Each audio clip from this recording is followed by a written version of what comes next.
સરકાર પાસે બે જ વાતની આશા હવે જનતાને છે, ત્રીજું કામ એની પાસે જોતું જ નથી. એક કંઈક થોડા ખારા રોડ બનાવે અને એક કંઈક અમે શાંતિથી જીવી, કોઈ બે નંબરિયા માથા ભારે આવીને અમને હેરાન ન કરી જાય. બે જ વસ્તુની આશા સરકાર પાસે જનતાએ રાખી છે. અને એ બંને આશામાં શું થયું? રોડની આશા, રોડ નો બને. આખા ગુજરાતમાં જોઈ લો કેવા રોડ છે.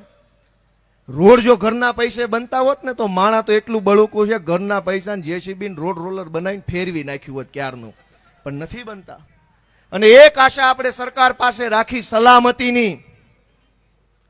દોસ્તો, તમે ઘરની શાળા ખોલી શકો, ઘરનું દવાખાનું, ઘરની બસ, ઘરની હોસ્ટેલ, ઘરનું બધું ખોલી શકો. ઘરના પોલીસ સ્ટેશન ખોલી શકશો?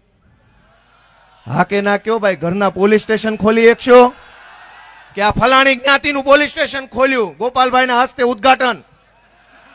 દોસ્તો, કેટલીક વસ્તુ એવી છે જે માત્ર ને માત્ર સરકારથી જ થવાની છે. સરકાર સિવાય સમાજ નહીં કરી શકે. સરકારી કામ નહીં કરી શકે. સમાજ સિવાય, સમાજથી જે થતું હતું એ સમાજે કર્યું.